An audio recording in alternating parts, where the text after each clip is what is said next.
that in the background, or like that's in the background. But it does change like world to world, so that must be like a pretty big deal.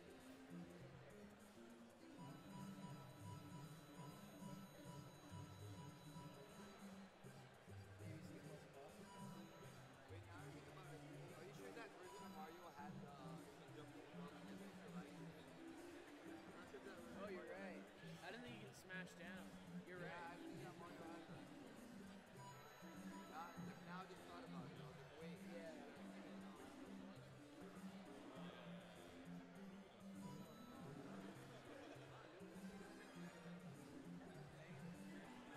They should play more modern versions. What is this? Like CS50 and Yale?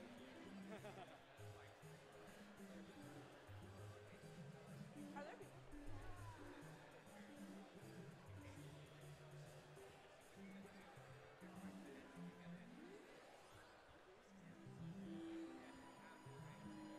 This isn't the world record.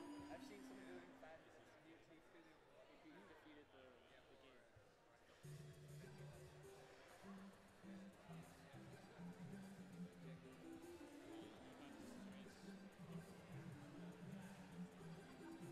That was bad.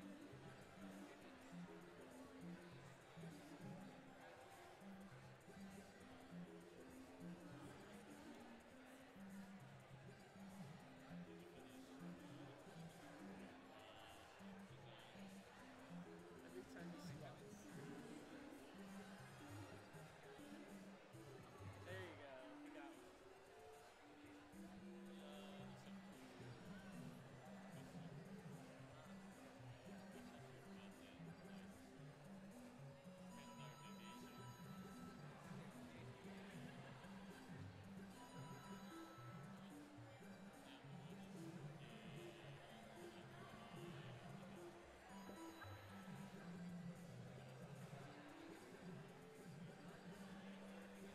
Are you guys going to the soup section? I am. Oh, which one? The left or the right? I'm on the left trail. Yeah, me too. Same. So mine.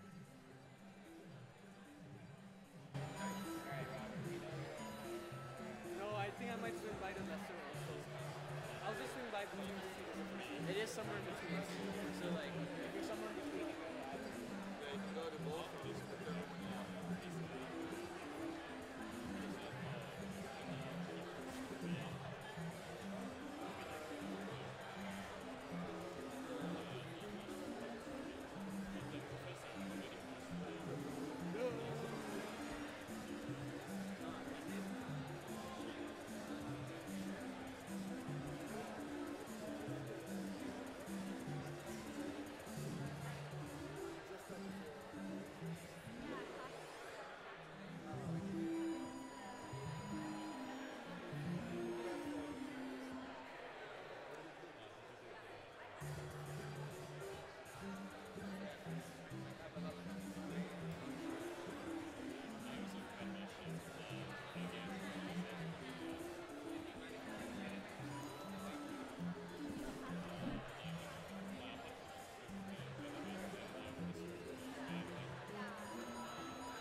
Okay. Ready when you are?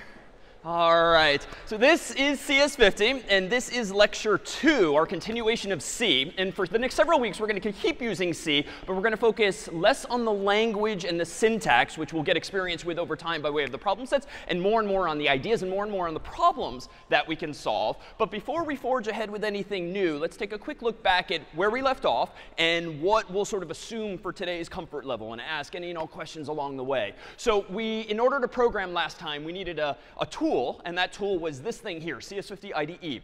If you haven't dived in already, you probably will this weekend for problem set 1. And this will be a web-based programming environment that's got all the requisite tools you need in order to write code, compile code, and then starting today, debug code or find mistakes in code. But this is requisite because it's not sufficient to just write this. What do we call this, generally speaking? Yeah, so this is source code. So this is code. When someone says, I write code, they write stuff like this. And this is particularly a language called C. But of course, computers don't speak C, and they don't speak Java, and they don't speak Python or C++ or any of the languages with which you're familiar. They only understand what at the end of the day?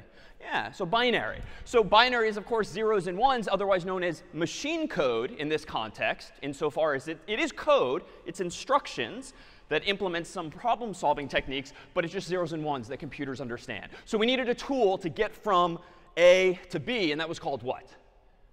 Yeah, a compiler. So a compiler, of course, does this for us. Source code is the input. Compiler is the program, or really the algorithm, albeit in the form of a piece of software. And then the output is machine code, zeros and ones. And for our purposes, we're not going to worry about how we get from step A to B per se. We'll want to use the tool. But this is another area unto itself in computer science if you want to understand how compilers work and how humans got from literally zeros and ones to something called assembly code to higher level languages. You'll see a glimpse of that in CS50.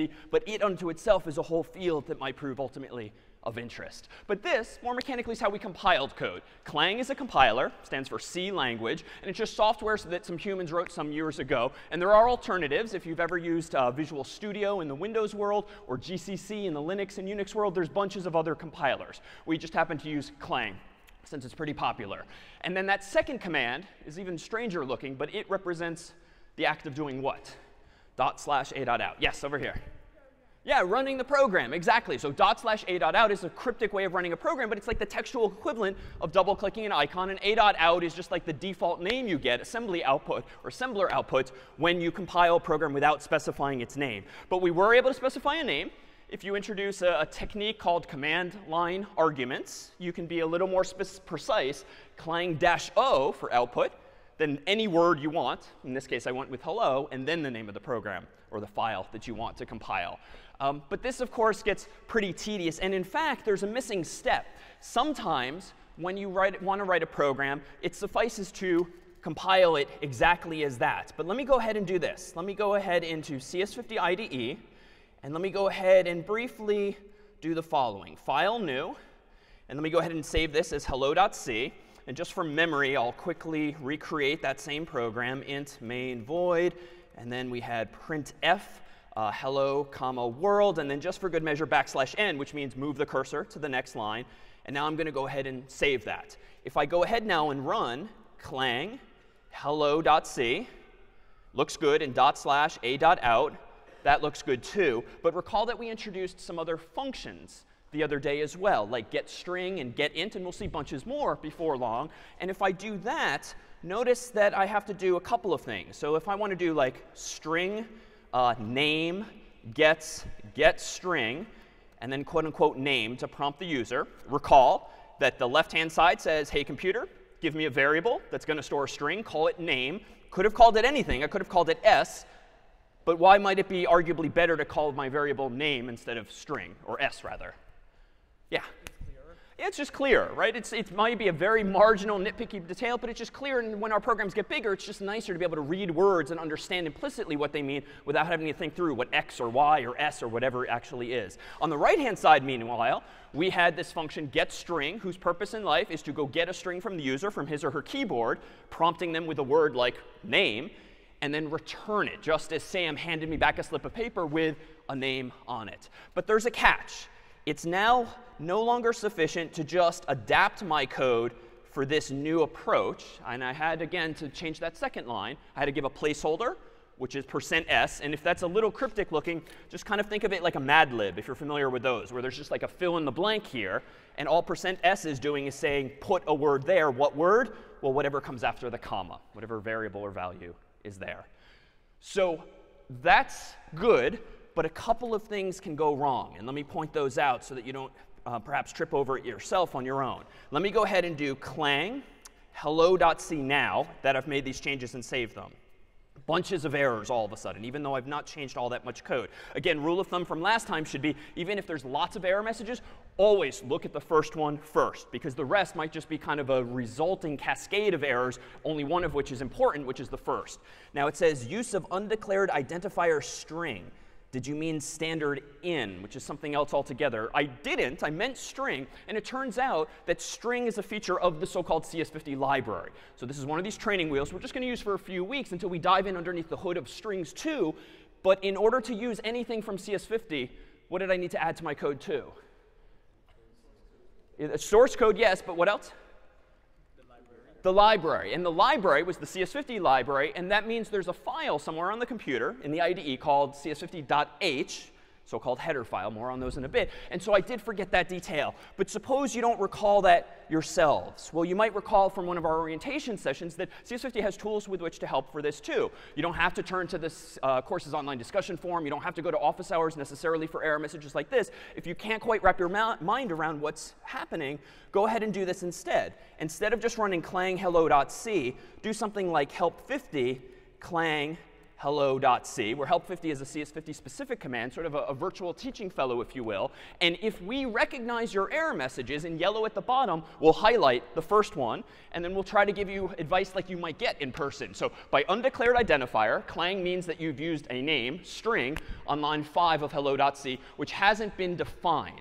Did you forget to include cs50.h? In which string is defined atop your file? So we'll generally try to prompt you with rhetorical questions that hopefully are correct in leading you toward the right solution. So OK, that jogged my memory at least, even if I'm not yet 100% comfortable with what these lines really are doing. And we'll tease that apart more today.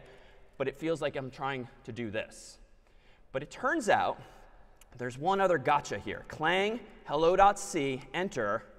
Dang it. Well, actually, this is a net positive, right? Fewer error messages, it would seem, but now one we did not see the other day. Undefined reference to get string. So it's kind of similar in spirit, like something is not understood, but it's different wording, certainly, and I'm not quite sure what that means. But it turns out that it's not sufficient just when using most libraries to use include cs50.h or other header files, as we'll eventually see. That just teaches the compiler that something exists. It was like briefly last time when we talked about prototypes, where I put a little one-liner that just said, by the way, this function's eventually going to exist. That's what the header file is doing. It's like a promise to Clang, this shall exist. But there's a second step. You actually have to feed Clang the zeros and ones that implement the CS50 library that you, of course, did not create yourself, but we did pre-install in the IDE. And there's a separate way of doing that. Rather than just do clang hello.c, you have to do what's called linking your code against that library, at least if it's a third-party library that doesn't come with the computer. It came from humans like us. So this now says, hey, Clang, compile hello.c, but link it against the CS50 library, which means take my zeros and ones, take CS50's zeros and ones, combine them, and then give me my actual program to run. And so that's going to be a key ingredient, and help50 could guide you toward that solution. But if I hit enter now it seems to compile /a.out, my name shall be David, enter, and it says hello, David. So again, don't get hung up ultimately in office hours and problem sets on these kinds of errors. You're going to hit these bumps from the get-go, but just realize, look for sort of familiar words, use things like help50, reach out to the course online, and just get over those hurdles. Because at the end of the day, the interesting stuff's going to be the logic of the programs and the actual problems we're trying to solve. So what is it that's actually then going on here underneath the hood? And frankly, this is very quickly becoming tedious. So how do I automate some of these processes? Because it's very easy to forget this, and it's just very boring to continue to type so many commands. Well, recall that there was a shortcut we talked about the other day, which just kind of hides all of these details. You don't need to remember -o. You now don't need to remember -l CS50. What do you do instead to make a program? Yeah, so make, it's not a compiler itself. It's just kind of a helper program that knows how to run a compiler for you. So frankly, the simpler approach is just to do that, make hello. And the reason it outputs so many more words is just because we have, in anticipation of teaching the semester, sort of pre-configured it with command line arguments, additional words, that we expect you're going to need at some point. And this just saves you the trouble of having to futz around with a manual to figure that kind of thing out. But that's why it looks cryptic. But notice, this is really the most important word, hello, followed by hello.c. And those are your two ingredients. All right, so what's going on then underneath the hood there? Well, it turns out that even though we can simplify the command structure, it's actually doing quite a bit for us. And this is the process of compiling, but that was kind of an oversimplification, or put more intelligently, like an abstraction. There's actually quite a few steps that go on underneath the hood, one of which is called preprocessing and compiling and assembling and linking. So let's do a quick dive down here, but then we'll abstract away just so that you've seen what's going on, but henceforth we can just take for granted that all of this is happening. So here is source code, same program as the simplest version we had a moment ago. And ultimately, I need to get this to machine code. Well, let's see if we can't just visualize how we get from point A to B without completely abstracting it away with just those big arrows. So this is my source code. And it turns out that the very first step of turning source code into machine code in the world of C is you first run what's called a preprocessor. You don't do this explicitly, although you could if you were really low level and interested in it. But what the preprocessor does essentially is anytime there's a line of code that starts with a pound sign or a hashtag these days, that's what's a special command that gets essentially replaced with the contents of the file, at least in this case. So somewhere on the IDE is a file called literally standardIO.h. And so hashtag include means go get that file and essentially copy and paste it here. And so when you preprocess your code, this yellow line here becomes something like this. And I'm doing dot, dot, dot because it's dozens, if not hundreds of lines long. But there's one juicy line in it, which is the little clue to Clang that printf shall exist. And that's why you need standardIO.h. So that's essentially, for our purposes today, all the preprocessor does. It does these kind of find and replace style operations so that now your file, without you knowing it, suddenly became much bigger because it's got other lines of code that someone else wrote. And then your code remains right there as it was. But the next step, after preprocessing, is something called compiling itself, which technically the compiler, if we really want to be nitpicky and look at its formal definition, is actually taking these yellow lines, your source code and someone else's perhaps, and converting it into something called assembly code. And this is a language that humans kind of sort of still do, but back in the day really did program in. And in fact, if you have a computer with an Intel CPU, a brain made by Intel, inside of your computer, there was and still is, a big user's manual that tells programmers around the world that this Intel CPU understands the following instructions: add, subtract, multiply, divide, all the basics, and then things like move numbers from here to here, read numbers from here to here, just move stuff around in the computer's memory. And so even though this really looks cryptic, even to me, since I am by no means an expert at assembly language, certainly all these years later, you can see words that kind of sound familiar, like MOV suggests moving a value from one location to another. Sub alludes to subtraction, so subtracting one number from another. And without really thinking this through carefully, I'm not really sure what's going on yet, but I do see a familiar word down there, call printf. And so long story short, what the computer, or compiler specifically, has done is it's taken my more user-friendly C code, converted it to something that's a little closer to what the machine understands. But it's not there yet, because the machine only understands zeros and ones, so there's another step called assembling. And the assembling process simply takes assembly code and converts it to zeros and ones. Now we're down to the zeros and ones.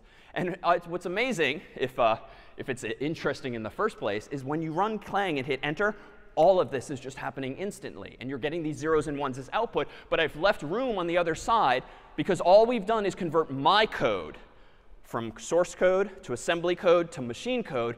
What needs to now be merged in, so to speak, for that hello world program? Yeah, so we still need like standard IO, the standard IO library that has printf. So the next step is to take a whole bunch of zeros and ones from somewhere else on the system, combine them until this is the file containing a.out or hello, whatever you called your program, and that ultimately is what the computer understands.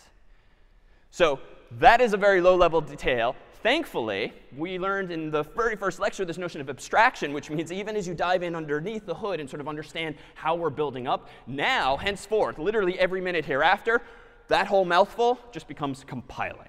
And indeed, that's what most people in the programming business refer to as compiling, is all of those several steps. But that's all that's happening. Feels like magic, but it's just one step after another gets us closer to our goal. Whew. Questions? It's about as low level as we'll get. Yeah?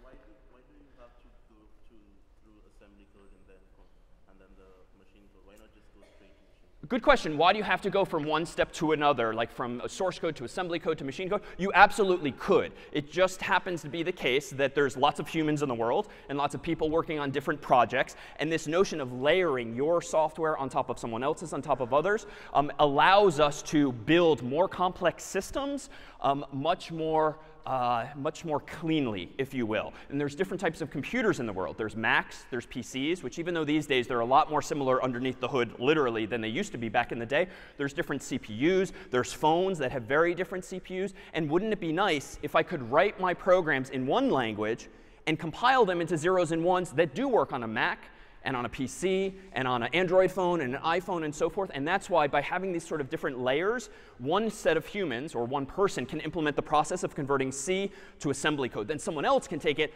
to the zeros and ones in some sense. Or even there's even intermediate steps. Compilers have front ends and back ends and all of this complexity. But it gives us advantages, because it means we can sort of decide which types of hardware to support more easily. Really good question.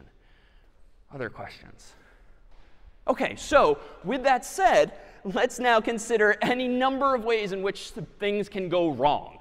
It's easy for me, certainly, to like write hello world, and everything just kind of works. And even when it doesn't, I quickly know how to fix it. And it's only from experience and practice. But let me just give you a teaser, not just of Help 50, but 2 other tools that you'll see, particularly for the problem sets, that will not necessarily teach you how to write good code, good efficient code. That's where the humans come in and the teaching fellows feedback and sections and office hours and more. But at least to write correct code that meets our specifications and that's well styled. It at least looks good. But the third ingredient, recall, besides correctness and design, correctness and style, is going to be design, which is something we'll learn after practice and examples. So with Check 50, this is a tool that comes in CS50 IDE, recall if unfamiliar, that allows me to essentially do this. Let me whittle this back down to my simplest hello world program like this. I no longer need the CS50 library. I can run make hello. Seems to work. And how do you go about testing your programs if you've written this for a problem set? Well, the easiest and most straightforward way, of course, is just run it. Looks like it's correct. And it is. And there's not too much that can go wrong in this program. But soon you'll see with problem set 1 and beyond, anytime you start getting input from the user, where he or she has to type their name or a number or other things, you can absolutely concoct scenarios where something goes wrong. But if you run a command in this case, like check 50, we can do the following. Let me go ahead and first make a directory call to, let me go ahead and do this, and do make dir for make directory hello. And then we didn't see this the other day, and you'll see more of this in today's super sections, or class-wide sections, which will also be filmed. I'm just going to move this file into a directory called hello. So that's like on a Mac or PC, just dragging and dropping it. But I'm doing it with my keyboard. What's the command to change into another directory? CD. So that's like double-clicking on a directory, albeit with my keystrokes only. And now I'm going to go ahead and run this. I can run make hello again. Seems to work. And I can run /hello. Seems to work. But now let's see if CS50 agrees. So check 50. And then I'm going to type CS50 2017 fall hello, which looks like a bunch of folders, but it's not. It's just a unique identifier that has sort of some hierarchy to it. You would only know to type this by reading a problem set specification online. And what this is going to do, if you haven't seen it already, is actually connect to CS50 server. It's going to authenticate you if you haven't already. I'm going to go ahead and log in as student50. And now, hereafter, it will remember my password for at least some amount of time, so you don't have to type it in every darn time. Then it's preparing, it's uploading. And what's happening now is my hello.c file is somewhere in the cloud on CS50 servers. We are running the checks, the tests that the staff wrote. And hopefully, I'm going to see a whole bunch of green smiley faces that look a little yellow on this projector, but those are, in fact, green smiley faces instead of frowny faces, which would suggest something is wrong. So that's all good. And don't be discouraged if you see a few frowny faces or a few flat, confused faces if something else is awry. But style 50 does something different. Right now, the style of my code, I'd argue, looks pretty good, because it's kind of hard to go wrong when it's this short, but we'll see a way. And if I instead run style50 hello.c, just the name of the file I want to check, looks good, but consider adding more comments. And that's pretty compelling, because there's 0 at the moment. And so what kind of comments might you want to add? Well, in this program, it's not that, that compelling to add that many comments, because the reality is this program is so short, it's probably takes me less time to read the code than the comments. But it's very common, as you'll see in the examples from lecture, to do something like that, like this. Says hello to user. Just a quick one-line summary so that when you're skimming the file or looking at the code, OK, I got it. I know what this does. And if I care to know how it does that, then I can read the code. And so that would be a comment, and that will probably make style 50 helpful in this, happy in this case. But what if I'm getting a little sloppy and I remember vaguely that, I was in the habit of hitting tab or the space bar in lecture, but I can't be bothered to do that when I'm working on my problem set. I just want to get the darn thing to work. It's not uncommon for code to eventually start to look like this, even though this too is a simple program. Now, good style, as you'll see and learn from practice, dictates that just like in Scratch, there were those yellow puzzle pieces that kind of hug the code. Similarly, inside of curly braces, you really should be indenting.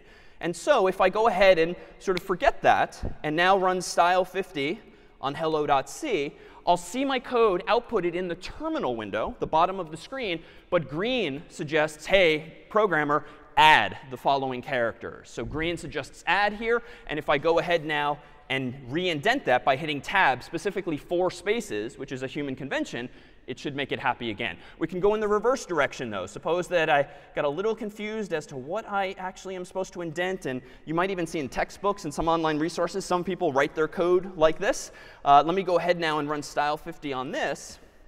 It's going to print out my code. And red, in this case, means remove those characters that you might not otherwise see. So it's not always going to be perfect. And especially when the programs get long, it might be a little non-obvious what changes you have to make. But just like with error messages, start at the top, make one or few changes, save it, and rerun it, and see what the updated advice is. And I can't stress this enough, especially with problem set 1 and any problem set thereafter. Don't get into the habit of sitting down and trying to bite off the entirety of a problem. Odds are with Scratch, you didn't sit down and write the whole thing without once playing it or testing it or adding features to it. Don't get into that habit. Then in C, take steps and steps, just as we've been doing with these examples so far. All right. Any questions then on those tools? And we'll come back in just a moment to more sophisticated debugging techniques. All right. So one of the problems that, as we were distracted by earlier, is there's this old school game, Super Mario Brothers, wherein a character like this jumps around the screen quite a bit. And it's one from the very first Nintendo game. And there's lots of obstacles in the way of Mario as he's running left and right and jumping. And some of these obstacles can be represented with fairly simple constructs like bricks in this colorful world. And we can approximate this just by using characters on our screens as well. So I actually poked around for far too much time last night looking at old Super Mario Brothers maps, which if I had them in like the 1980s would have made Super Mario Brothers a lot easier.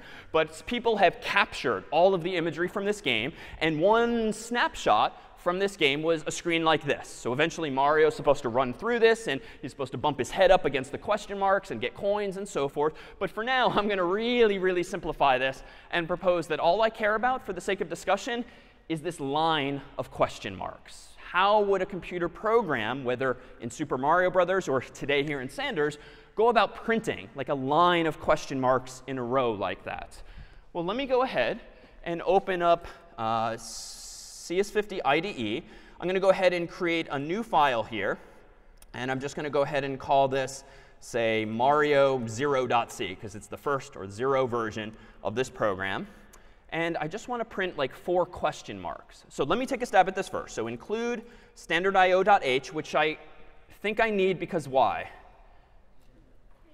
Yeah, I need printf. I need to be able to print the character. So int main void is what comes next. And we'll start to tease apart why that is today. And now I'm going to go ahead and print out question mark, question mark, question mark, question mark, and then semicolon.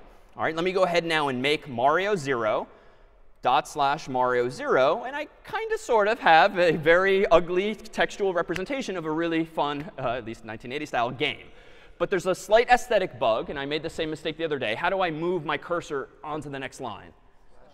Yeah, so \n. So backslash is the one we're about to type, and / or slash is what people would call just the other direction. So that's \n. And that's a special escape character, so to speak. Right? It's, for now, just know that this starts to confuse the computer if you just like literally hit enter. Like now your code's on 2 lines when really it's just one idea or one function. So humans decided some time ago, let's just represent that special character that you would otherwise just hit on a keyboard. So now if I rerun make Mario 0 /Mario 0, OK, now it looks a little better. But we know from scratch that we don't just need to do question mark, question mark, question mark, question mark, especially if I want even more coins to be available on the screen. What's the right programming construct to just give me more of these? Yeah, like a for loop, right? So let me go ahead and tweak this a little bit. Let me go ahead and in, let's say, Mario1.c, so Mario1.c, I'm going to instead do this. So for int, to give me an integer, I equals 0 by default, though it could be 1, but programmers tend to use 0.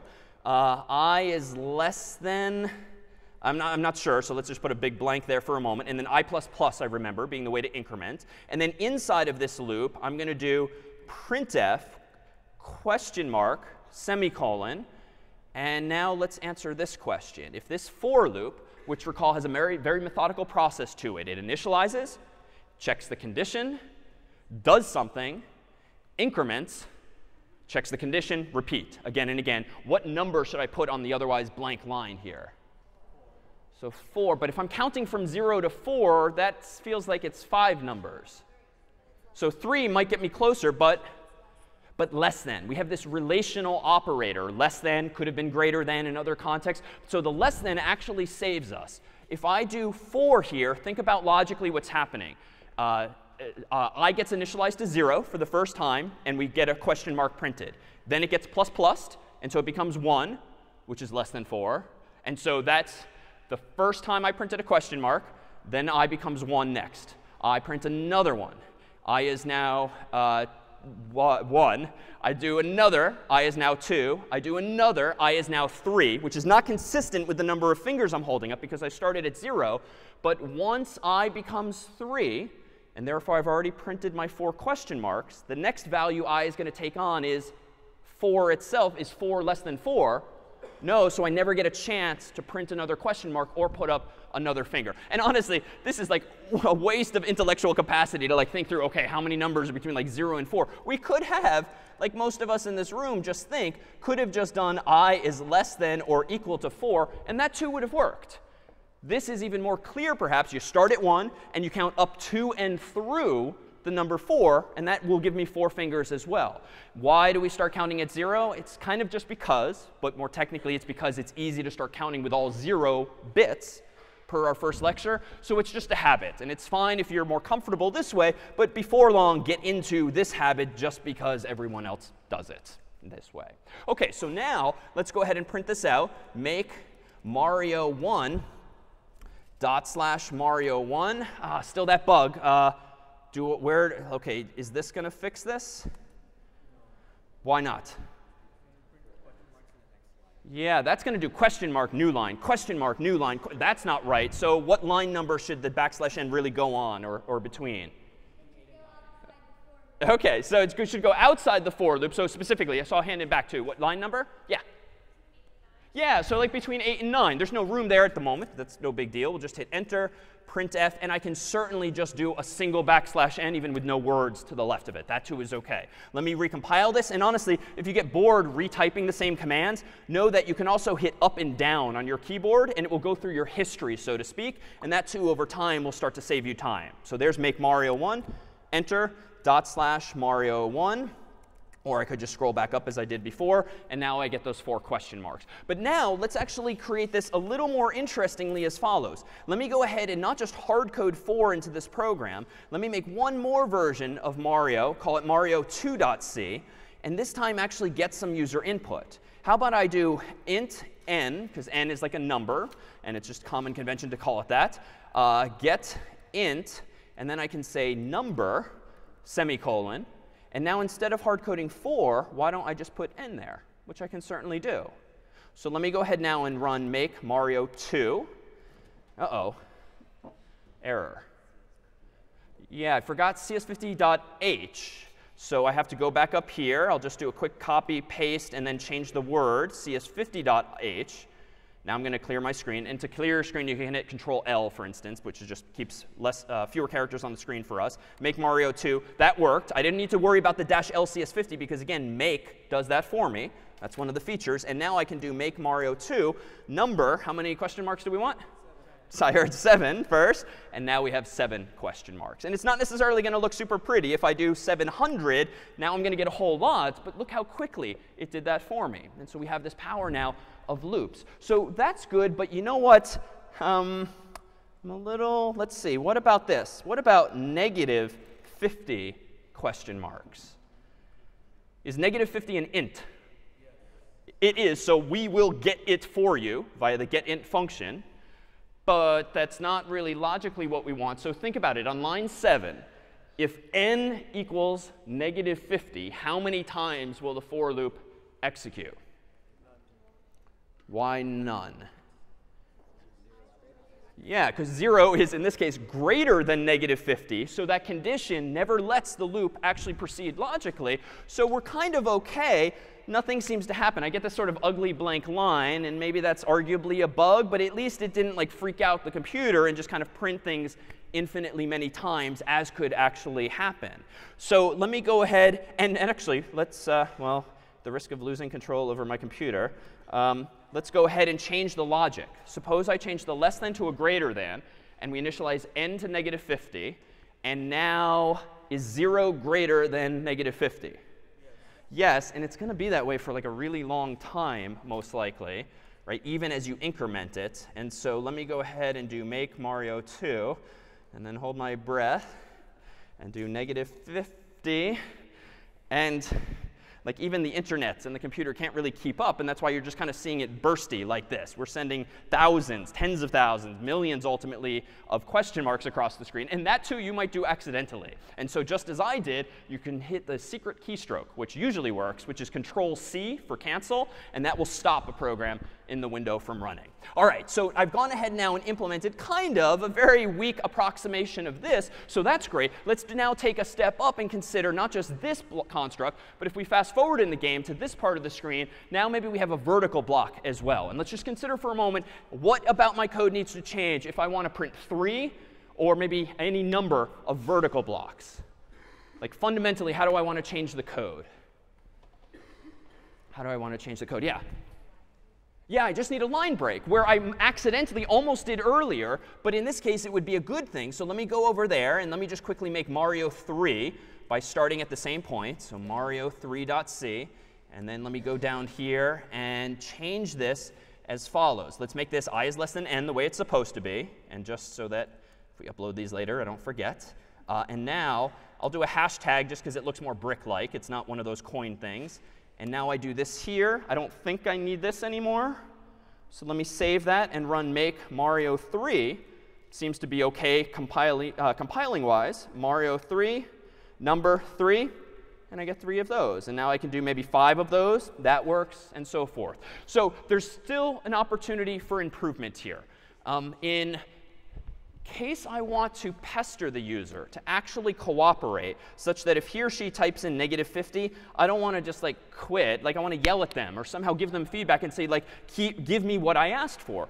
How do I continue to pester a user again and again and again until he or she actually gives me the value I want? I'm sorry? While. So there's different looping constructs. While, and it turns out we could use while or even for, or there's another one as well. And let's consider how we might do this. It turns out that when you want to get user input from someone, you could use for, you could use while, but you'll find that it's a little annoying to use those constructs. Let me just jump to the better way first so that we see one other way. It turns out if you in a program want to do something at least one time, and maybe some more times, you could use for or while, but it's actually a little more straightforward to literally just do it while something is true or while something is true. Now, this is just a placeholder. Let me start to fill in some logic here. So I want to do the following. Do the following while what? If the user does not give me a positive number, I want to prompt him or her again. The curly braces on lines 7 and 9 at the moment connote exactly that. Do this, do this, do this, while line 10 is true. So what Boolean expression, if you will, do I want to type in the parentheses here on line 10 to express the fact, keep doing this until the number is positive? Yeah. So while n is greater than 0, keep doing that. Which one? I heard less than. So OK, so let's rethink this. So while n is less than 0, ask the user for a number. Ask the user for a number. Ask the user for a number. And you know what? This is going to just confuse the heck out of them. Let's be even more clear with our prompt. Give me a positive number, but keep prompting him or her until we actually get a positive number. Now, if we really want to be nitpicky, it's actually not even less than. We're so close.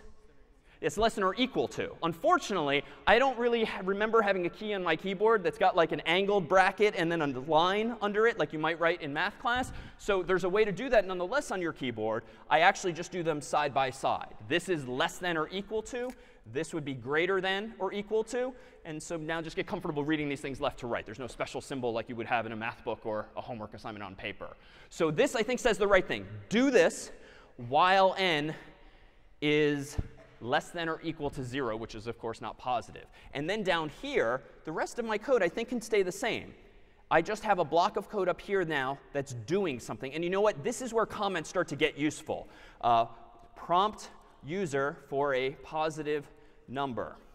And now down here, print out that many bricks. So, you know, it's kind of obvious if you just read through the code what I just said. But this helps you if you sort of sleep on it and wake up and you want to remember, why did I do this? Why did I do that? It helps the reader of your code, a colleague, a teaching fellow, and so forth. That's how you kind of start to add comments to your code. Unfortunately, there's a bug, and we're about to hit it. So let me try. Let me go ahead and make Mario 3. Oh, my God. More errors than I have lines of code, it seems. And this one's weird. Error, unused variable n. And now let me dive in deeper to these error messages, just so you start to notice little clues. So over here on the left is, of course, the file name, as you might have noticed, mario3.c. Then there's a colon and then a number and then a colon and another number. Turns out this is just a very succinct way of saying that in mario3.c, on line 9, at character or column, left to right 13, you've got a problem. At least the compiler thinks. So generally, the character is kind of sort of helpful. It's really the line number that draws your attention to the right place. Somehow, this is buggy. And specifically, the bug is that I have an unused variable n. And then very inexplicably, on line 11, now I have a use of n. So it's unused here, but it's used here. And somehow, the computer doesn't like this. Why might this be? Yeah. Yeah, that's the trick here. So it's a little different from Scratch, where when you make a variable, you can just use it anywhere you want. In C and some other languages, variables only exist in what's called a certain scope. And a scope you can generally think of as just the most recently opened and closed curly braces. So what does that imply here? Well, on line 9, I am on the left-hand side declaring a variable. Hey, computer, give me a variable called n. And it's going to store an int. That's the story we keep telling. But the problem is I am doing that in between lines 8 and 10, curly braces. And I claim today that that means, kind of like Scratch has these, the hug the puzzle pieces, in C, variables are treated a little different. If you declare a variable in here, it only exists in here. And you can't use it down here in your code. And so this would kind of seem to be a catch-22. I need a variable, and so I can declare it. But I can't declare the variable there if I want to use it later. Like, it doesn't really seem to be a good situation. So just logically, even if you've never programmed before, if the fundamental problem is that this variable exists only in that scope of the curly braces, how intuitively could we solve this? Yeah? Remove the curly brace? Oh, move the curly braces. Yeah, we could move the curly braces, which is essentially the idea. The catch is the do-while loop really kind of needs them. At least in generally cases, you need those curly braces. But you know what? It's been a while since I typed them. But I do have another pair of curly braces that are sort of outside of, so to speak, my inner curly braces. So I have another scope here that's essentially the whole function called main. So what if I somehow declare my variable out there? And indeed, I can. I can go to like line 7 or even higher, but generally you want to keep it as close to where you care about it as possible. I can type int n, and I don't think I want to prompt the user here, because then I'm going to create the same problem as before, where I'm just prompting him or her once. I want that prompt in a loop, again and again and again, potentially. So that's OK. We've not seen this before. But you can declare a variable and then do nothing with it yet. Just say, hey, computer, give me a variable. I'll deal with this later. Just like in Scratch, you declare a variable if you did, and then you deal with it later as you want. Now, this would be a bug still. I can't say, hey, computer, give me a variable n, and then, oh, by the way, give me another variable n. So all I have to do to fix this issue is just don't redeclare it. Just use it. So line 7 says, hey, computer, give me a variable called n that's going to store an int. Line 10, same story as always, except it's slightly shorter. On the left-hand side, it says, here's my variable. Right-hand side says, here's a value we got from the user. Put it from right to left. And so now, because n is declared or created on line 7, it exists within the scope of these outermost curly braces. And now I can use it kind of anywhere I want, including on line 12, which is great, and most importantly on line 15.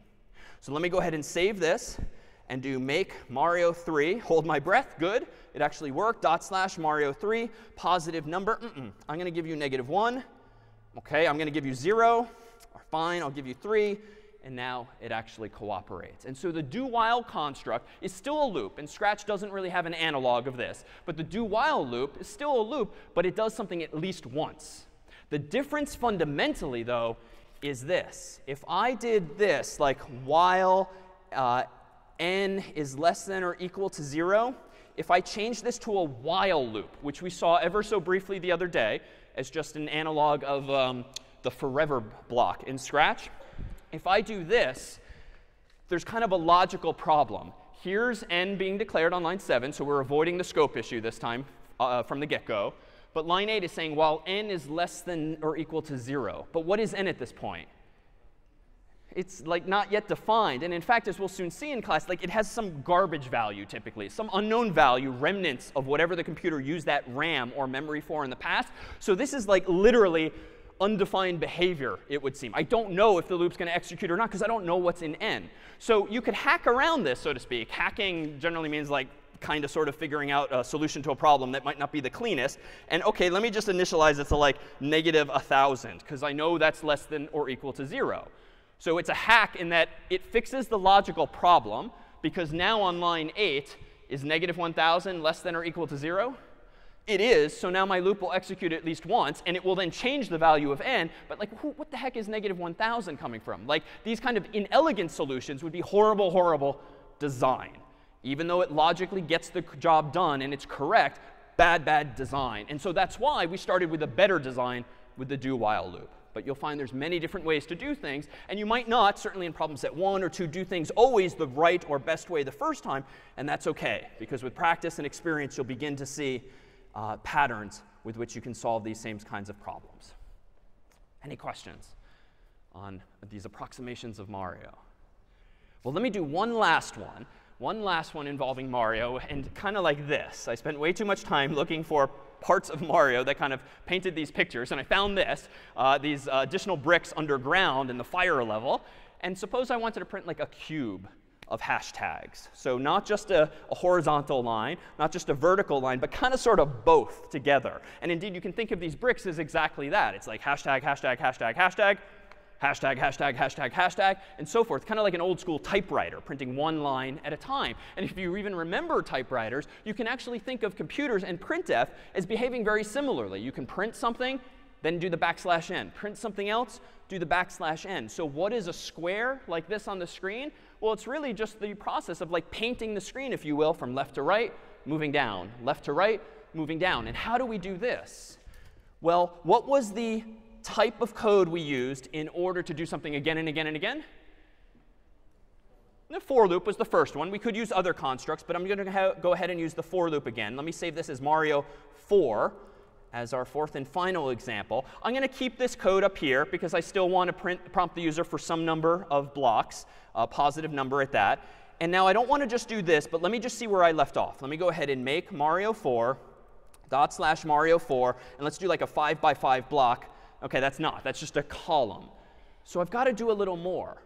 Well, it turns out that just like in Scratch, I can take one idea and kind of nest it inside of another.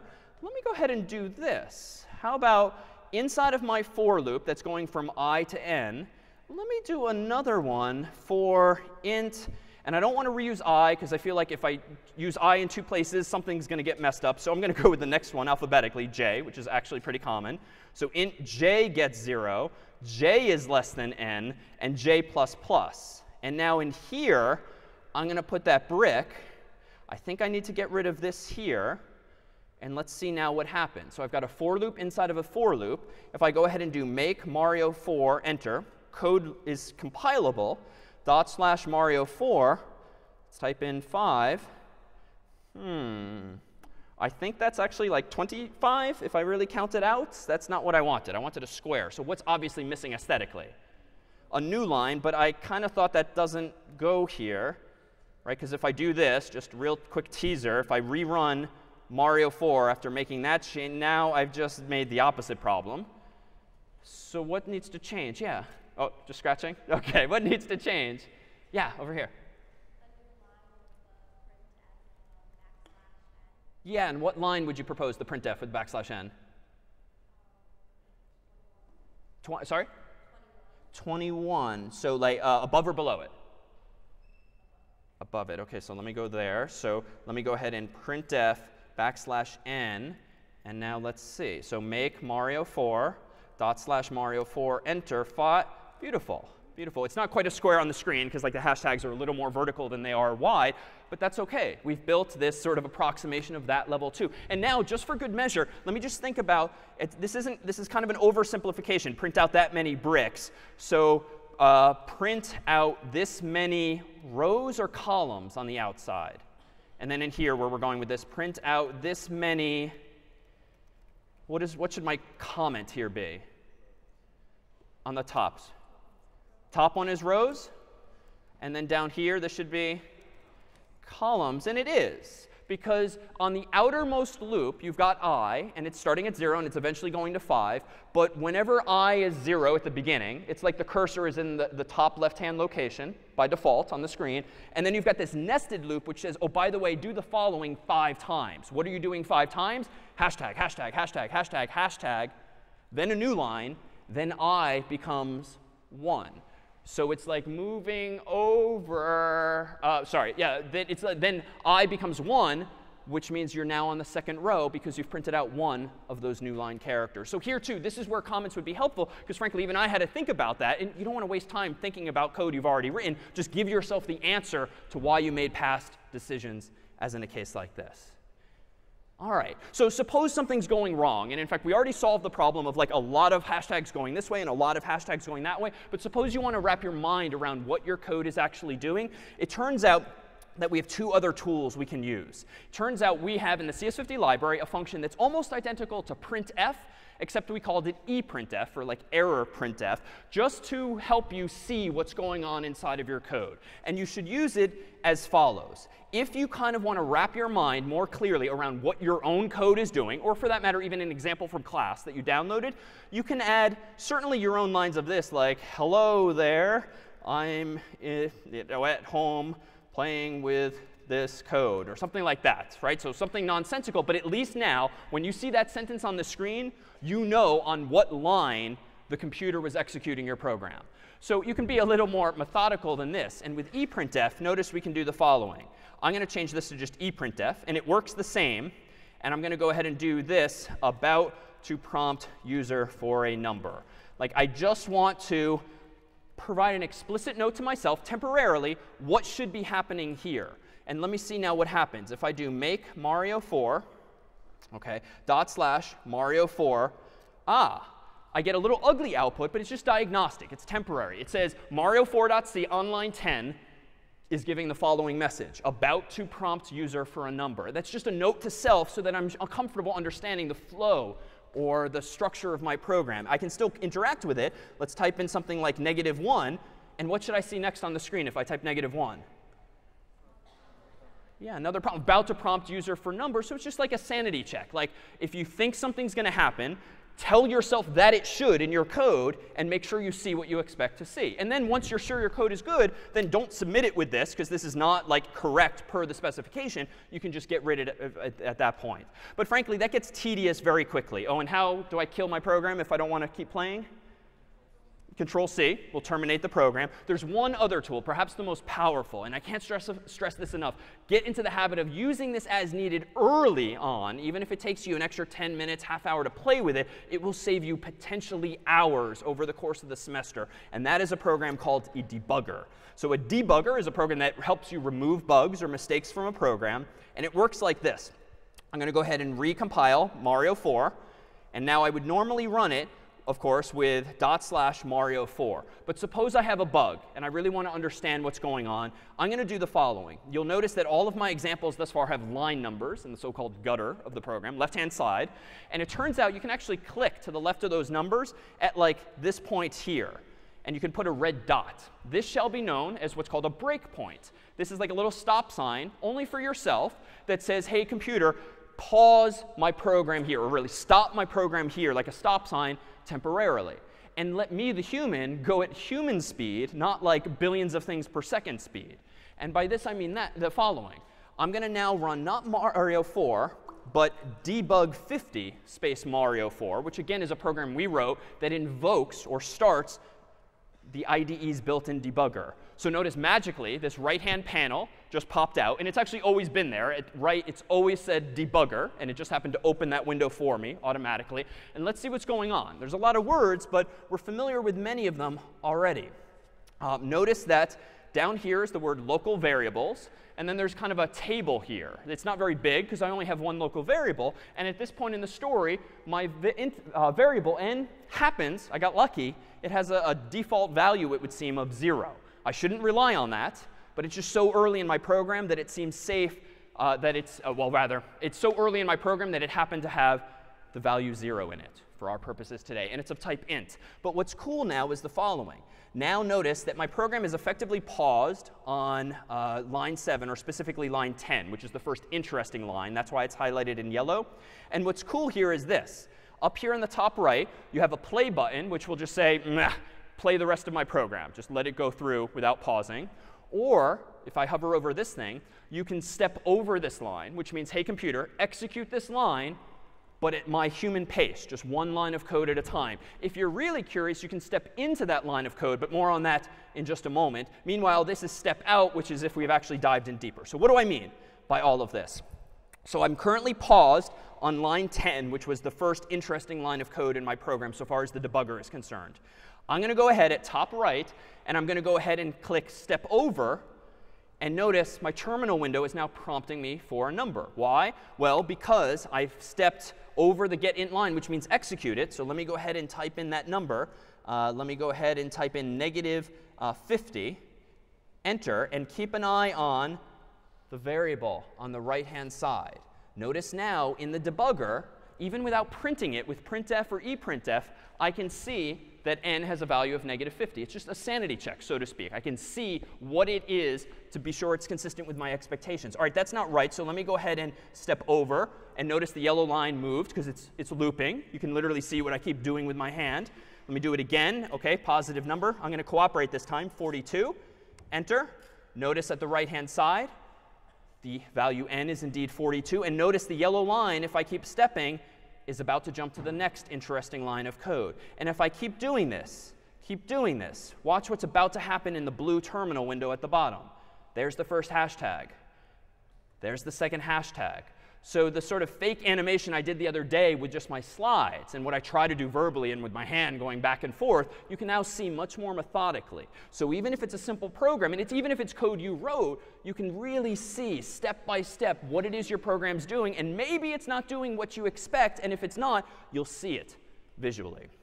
All right, now I'm just going to go ahead and say, OK, print the rest of the thing. So I hit play. You see that the GDB, the GNU debugger server, is exiting. It's just quitting. And now I'm back at my prompt, and the debugger goes away. So do not undervalue those particular tools. So before we forge ahead, I thought I'd introduce Abhishek here, who you might have seen on the internet just a couple months ago. He kind of went viral. He's a recent grad from NYU. And he did this extraordinary thing. He took a device called a Microsoft HoloLens, which is an augmented reality device. It puts sort of a goofy-looking screen in front of your eyes, but then it projects images in front of your eyes. And it's really cool in that, much like an Android phone or an iPhone these days, it helps you, it knows where you are in a three-dimensional space. And what Abhishek actually did was he went to a very three-dimensional space, Central Park in Manhattan, and he had before that spent days recreating Super Mario Brothers in augmented reality by recreating one of those maps to which I alluded earlier. And the end result, and I'll show you just a glimpse of it, and we'll put it on the course's website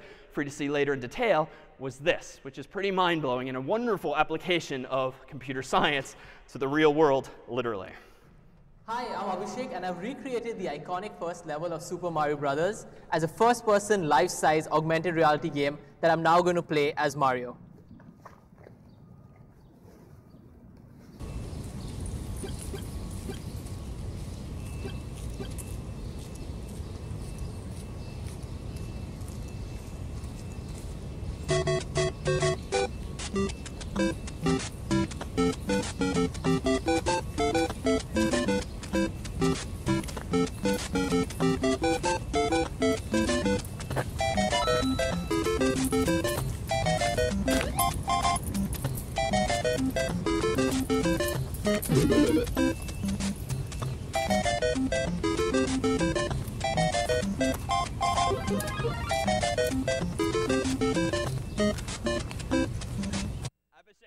A tech talk in CS50 a couple of months ago, and the funniest part, if you really look closely, and it is Manhattan, is like some people look at him, but like a lot of New Yorkers don't even look twice at what he's doing. Let's go ahead here and take a 5-minute break, and when we come back, we'll begin to look at the world of cryptography.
So we are back, and of course, there are more functions than just printf, and we've seen a glimpse of these by way of the CS50 library, and there's many, many, many more that come with C itself and that other people around the world have written over the years. But implied in each of these CS50 functions, notice are these keywords like string and int and float, which we talked about the other day too, long and long and double, as we saw the other day too.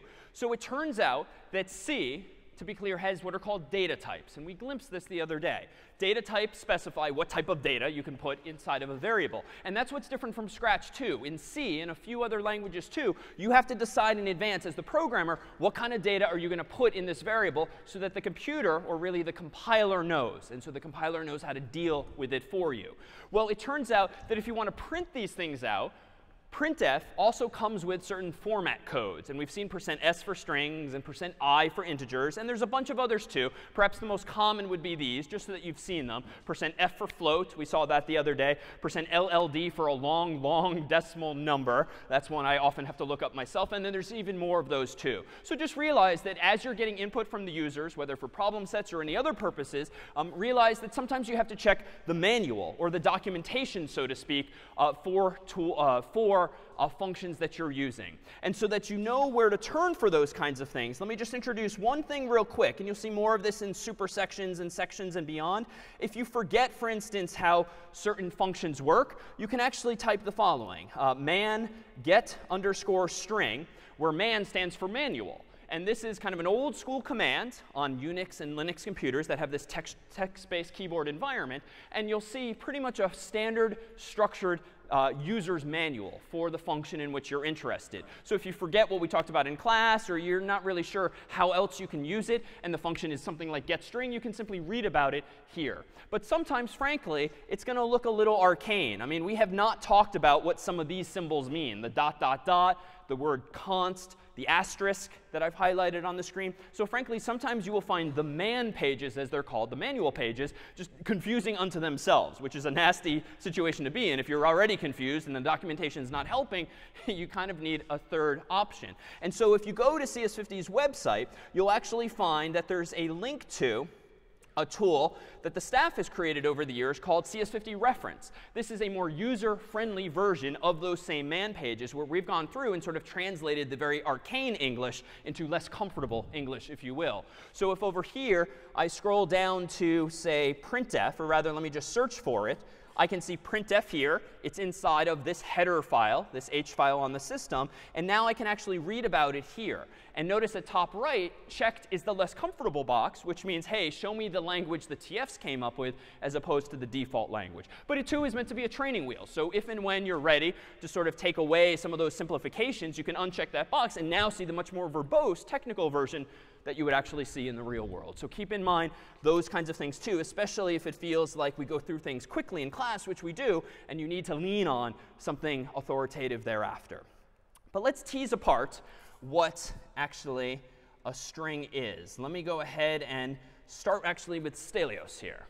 So Stelios, one of our head TAs in New Haven, has this name here. And I've written it as a string, S-T-E-L-I-O-S, but I've kind of drawn boxes deliberately around his name to capture the fact that this thing we call a string, like Stelios, is actually not really a string only. It's really like an abstraction for something a little lower level, which is a character after a character after a character and so forth.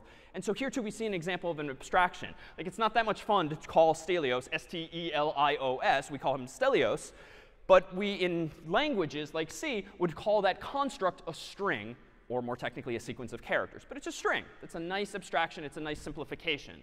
But it turns out there's an opportunity here now to see how characters and numbers interrelate in a computer and see how powerful computer programs and software are that we ourselves can write. But first, how do we access individual characters in a name? I can easily get Stelios' name using the function getString, as we've seen, just like Sam did from the audience the other day. But how do I actually get it like the S or the T or the E? Or if maybe he makes a typo, or maybe he doesn't type it very neatly, how do I capitalize his name or sort of clean up his user input like websites today very commonly do? Well, let me go ahead and open up CS50 IDE again and just do a pretty simple example that this time involves strings. Let me go ahead and create a new file. And I'm going to call this file string0.c. And I'm going to go ahead now and write a short program. Come on, once I've lost control over my terminal window. Now I've lost control of my menu. Damn it. Ah! When in doubt, reload. OK, now we've reset that. And now I thought we disabled this feature. Line, how do I replace our window, our menu? This is my own fault for proposal. Oh, here we go. Well, this is going to look great. Very inspiring here. Where'd it go? Oh, here. OK, that's an example of bad design. So we will fix that. And now I see that I've misspelled string as strig. So we're just going to, no one on the internet will ever know the following happened. OK, so string0, voila, here we go. All right, so string0.c. And I'm going to whip up a really quick program here as follows. So int main void. And now string s gets get string. And I'm just going to ask for the user's input in this way. And now I'm going to go ahead and print out, how about just say the word output here. And just to be nice and tidy, let me put a couple spaces here in anticipation. And now let me go ahead and do this. On line 5, my intention is to get like Stelios' name from him or whoever's playing this game. But now I want to go ahead and not just print out like hello Stelios and plug in his value s, which we've been doing. I want to do this character at a time. And doing something one at a time kind of suggests a loop. And indeed, I can do that. So I'm going to do for int I gets 0, I is less than however long his name is, and then I plus plus. And now I can introduce one other trick that you can kind of glimpse ever so quickly from the screen I had up before. Turns out that %c is the placeholder for a character. Perhaps no surprise. But the catch is I only have access to s, the whole thing, the string s. But it turns out there's a new piece of syntax here. And as is kind of sort of implied by our having used boxes to flank Stelios' letters of his name there, turns out that the equivalent in C is to kind of sort of do the same, use a box of characters by using the square brackets, which you might not often use on your keyboard. On a US keyboard, they're often just above the Enter key. And here I can go ahead and type in s bracket I. And so to speak, this is going to print the ith character, if you will, of Stelios' name. So I is going to start at 0. And I keep doing plus, plus, plus, plus, plus, plus. And using this square bracket notation, so to speak, I can dive into the individual letters in his name in this case. So when I run this, what's going to be the net effect? Let me go ahead and make string0. OK, that is not valid C code, however long his name is. So I have a problem to solve here. How do I actually get the length of his name? Well, I can kind of cheat. So like, OK, so 1, 2, 3, 4, 5, 6, 7. All right, so we can just write this program as follows, 7. But this should rub you the wrong way. Like, why is this not a good solution to the problem? Yeah? It's not, like, changeable. Exactly. It's not changeable. I have this dynamism of get string to get Stelios' name, but 7 is not going to be true of all the humans who might use this program. I need something dynamic. Well, it turns out there is a function for that. I can call strlang for string length, pass in as input the variable whose length I want to get, and that will return to me a number, which will be, in this case, it would seem 7. But it's going to be dynamic, so if I type in like David, that should return 5, hopefully, and any number for any number of other humans engaging in this. So let me go ahead now and try again. Make string0. A lot of errors and use of undeclared identifier string. Wait a minute, we've seen this before. How did I solve this last time? Yeah, what's up above missing? Yeah, the libraries, or the header files, so to speak, for the library. So I need to include, I'm pretty sure, at least standard.io.h for printf. I need to include CS50.h for getString. And we're almost there. Let me see if that's enough. Make string0, implicitly declaring library function strlang with type. I don't really know what that is, but there's kind of an answer hinted there. Include the header string.h. And so forth. So turns out this is true. And you know, there's different ways to know this. If I actually go back to reference.cs50.net and do strlang, there's that function. Let me go back to the less comfortable version. notice that under synopsis of a man page, or reference.cs50.net, is always a quick summary of how you use it. So just the prototype of the function that gives you a sense of what it is. Size t is essentially equivalent to an int, just saying the size of something is a number. But includes string.h is the ingredient I wanted. So let me go ahead and copy that. Let me go back to the IDE. I'm going to be a little nitpicky, and I'm just going to keep things alphabetical at the top, but that's not strictly necessary. It just makes it easier to skim later on when the list gets long. Make string 0. Seems good to go. / string 0 inputs. Now I'm going to go ahead and type in Stelios' name, and I got his output as well. Now that was a lot of unnecessary work to print his name. I could have just used %s, but now I can make modifications. What if I wanted to print it 1 per line? I can add that. I can make the program again, rerun it, and type in his name. And now I get it 1 per line. It's a little ugly, like now it says output s, but that's just an aesthetic bug. I could go in and fix that. But now I have control over the individual characters in his actual name. So that would seem to be progress in some form. But if I now have access to the individual letters, we can kind of come full circle from the very first lecture where we talked about zeros and ones, and then numbers, and then letters, and now in turn words, otherwise known as strings, by way of a topic called typecasting. Types, of course, are the types of variables we've been talking about. Casting means to convert from one to the other.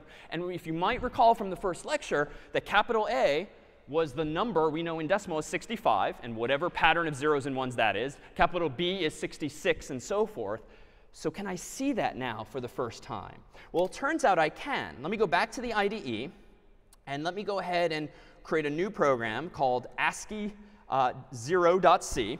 And ASCII, again, is just the standard. It's an acronym, American Standard Code for Information Interchange, which maps letters to numbers and numbers to letters. So let me go ahead now and whip up a quick program. Include standard.io.h for printf, int main void, and then let me go here and do the following. You know what? I'm going to just go ahead and print out, let's say, string s gets get string. Let's just ask for someone's name. And then let me go ahead and do the following. For int I gets 0, I is less than the length of that string, learning from last time, I++. So this is going to iterate over the whole string. And now what I want to do is this. Let me go ahead and print out the following. Let me print out the character itself, and then a space, and then how about an integer, and then a new line. And we'll see what this does in just a moment.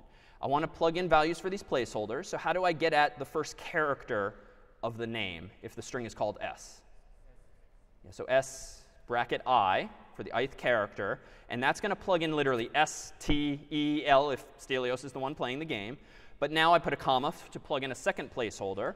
And %i. You know what I'm going to do? I'm going to do int in parentheses s bracket I semicolon. So it looks a little cryptic. But let me just remove this for a moment.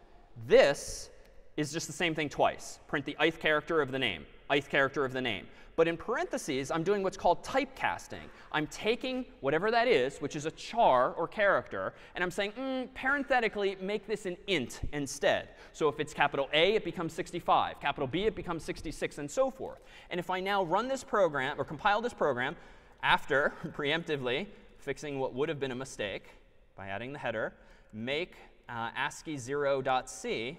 Oops, sorry. Oh, common mistake. Nothing to be done. I'm pretty sure there's something to be done. I need to compile it. What did I do wrong? Yeah, don't put the .c. It's a little counterintuitive, but when you want to make a program, you type the name of the program, not the name of the file. Now, oh, damn it. I almost learned from my mistakes. What am I missing now? String.h. All right. Include string.h, save it. OK, so let me make ASCII 0, good, / ASCII 0, and now Stelios, enter. And now we see the ASCII codes, or the numbers that correspond to the letters in his name. They're pretty big numbers. They're in the hundreds now, and that's because they're lowercase. We've previously talked only about capital A, capital B, and so forth. But it turns out that the lowercase letters also have values associated with them, like some of those here as well. And now it turns out, now that I know this, now I can kind of do like some low-level stuff that we all take for granted on our phones and websites, like when you just type in your name in all lowercase and the website just fixes it. Or if you type in your phone number in with parentheses, without parentheses, with dashes, without, the website just kind of fixes it and cleans it up into some cleaner format. we now have kind of the low-level control to do this. I won't type this one out manually, just because it's a little longer. Let me go ahead and open it up. Among today's examples, in source 2, which is on the course's website, is this example here, capitalize 0. So let me make a little more room for this. It's a little longer, but let's just focus on just a couple lines at a time. Here's the beginning of my program main. Here is a line of code where get string before. I just said, give me the before string. And then I claim, now print the string after, making some changes to it. So what am I going to do? On line 11, I seem to have used the same idea as a moment ago, but with one change, actually. I've done something a little different. Line 11 is very similar to what I've been doing to iterate over the characters in a string, but I did something different, which is what? What looks different now versus what was on the screen a little bit ago? Anyone a little farther back? Yeah. Yeah, it looks like I'm declaring two variables all in like the same breath, so to speak. I have my int I equals 0, and we've done this a bunch of times. But then I have a comma here for the very first time, n equals strlen of s. But if you think about what these building blocks are, OK, the comma is new, but n is on the left, so that's a variable apparently. It's probably an int because the word int came before. Equal sign is assignment from right to left. Strlen is a function that returns the length of a string. So this would seem to be storing, just to be clear, what number in n? Yeah, the number of characters in whatever the string is the user typed in, Stelios or what David or whatever the name is. So then I have my condition. Then there's the semicolon, which we have seen. And then there's plus plus. So I claim that this is, in a sense, better design. It's a little more complicated. Like I typed out more characters. I added another variable. But why might it be smart and good design to have used an extra variable, using a little more space to keep a number around, so as to then simply compare I against n? Like, why did I jump through these hoops? What do you think? Because then it doesn't have to check what n is each time it goes through the loop. Exactly.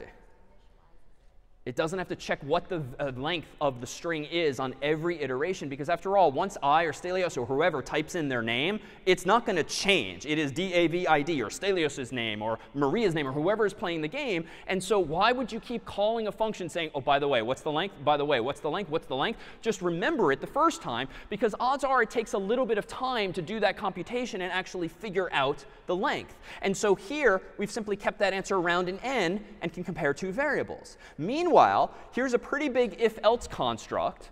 But if we break it down into pieces, it's doing something relatively simple. On line 13, I am asking the question, if the ith character of s is greater than or equal to a lowercase a, ampersand, ampersand, which we haven't seen before. This means logically and. So if it's greater than or equal to a and less than or equal to z, put another way, if it's between a and z inclusive, in lowercase, what am I doing on line 15?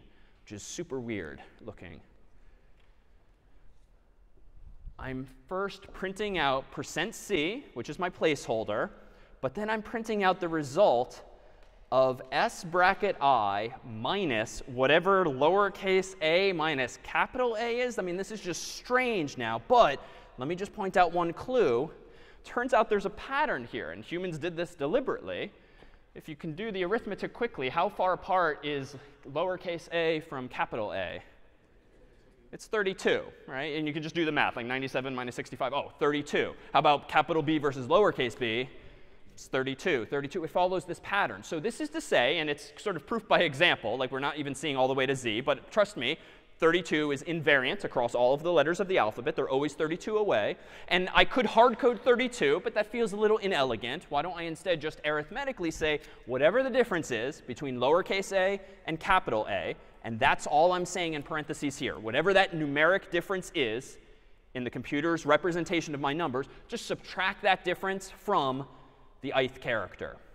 Now what's nice is I kind of sort of should do this first. Like I should cast the character to an int, but I don't need to be so explicit. Like the computer knows that characters are integers, and the computer knows that integers are characters. There's this equivalence. I don't need to be so verbose as to even say that. It just suffices to let the computer figure it out implicitly that in this context, I'm doing arithmetic on numbers, and then in the context of printf, I'm displaying that number as characters. Like nothing is happening. You're just telling the compiler what context in which to treat these values, numeric or characters. So long story short, what does the effect of these 4 lines of code have on the characters in the user's input? What does it do? It capitalizes it, right? It capitalizes it. And that might have been implied too by the file name in full disclosure. But it's how you think about solving the problem of capitalization. Here's the string. Home in on the individual characters. Figure out if they're within a range you want to deal with. And if so, do some kind of mutation of them to change from one value to another. I could have done this a horrible way. I could have had like an if, else, if, else, if, else. I could have like 26 conditions checking, is the character A? Is it B? Is it C? And if so, make it capital A, capital B, capital C. But that code would have been like this big or bigger. This is now a more algorithmic way of solving the same problem. And if it's not a lowercase letter between A and Z, just print it out. Like there's no work to be done. Now, just so you've seen it, it doesn't have to even be as verbose as this. In capitalize1.c, which is available also on the course's website, I've made my code a little better designed.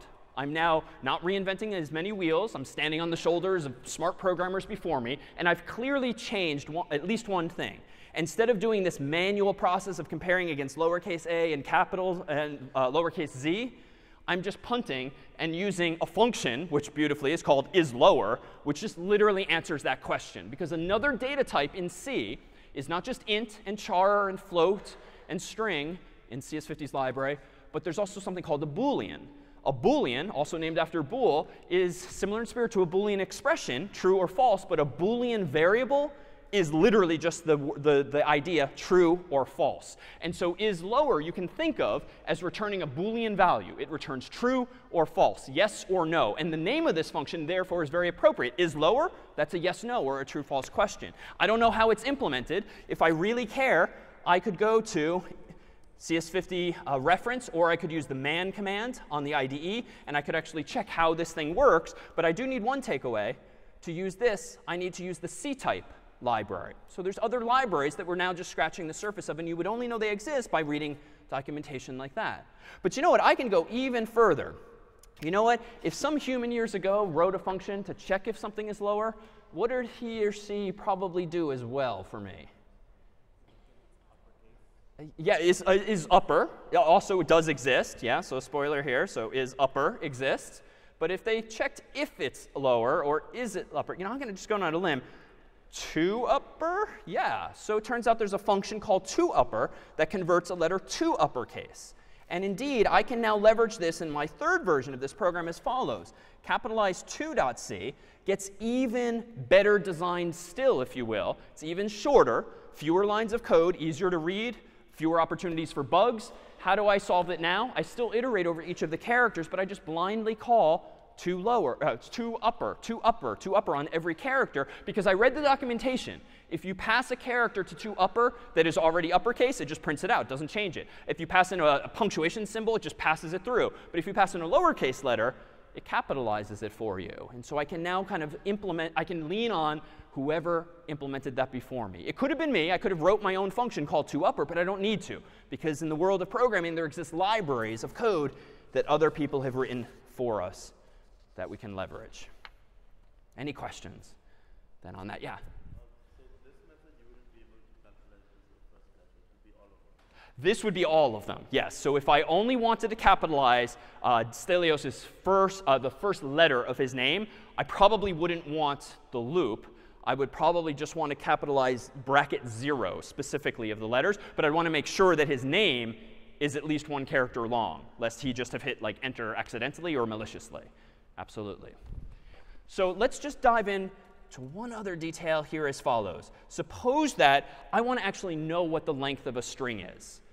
I know that there exists this function called strlen, but it turns out I can figure out lengths of strings for myself too. Let me go ahead and write a program called strlen itself, but I'm not allowed in this example to use string length. I'm going to go ahead and include the CS50 library. Let me include standard.io.h. Let me go ahead and do int main void. And now let me go ahead here and do string, bad style, string s gets get string name. And now let me go ahead and do, int n equals 0. Just give me a variable, call it n, set it equal to 0. And then let me go ahead and, while I'm not at the end of the string, also not valid code, n++. I can use that ++ trick that we've seen before for I++. And then I'm going to go ahead and print out whatever the value of that counter is, because I want in my loop to just count the number of characters in Stelios' name, or whoever's name actually ran the program. And just to be clear, this is what's called syntactic sugar, which is a very sexy way of just saying this is shorthand notation for doing this, which is just boring looking.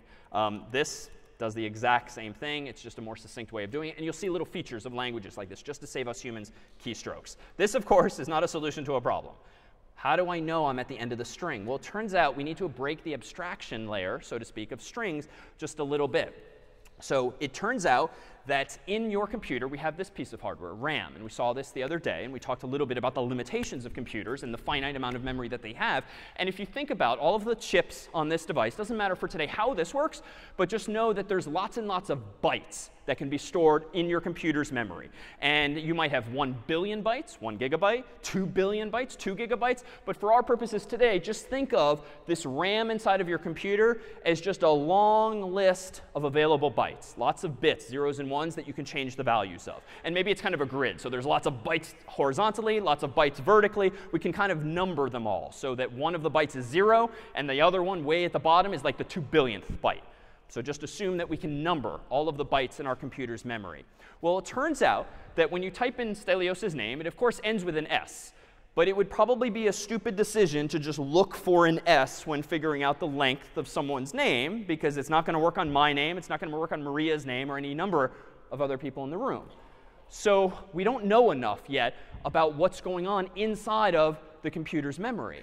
It turns out that if you think of this grid now as your computer's RAM, maybe top left corner is byte 0. The one next to it is byte 1, then byte 2, then ... byte 2 billion. So I'm just arbitrarily depicting it as a two-dimensional grid. Turns out we need to know that there's this special character.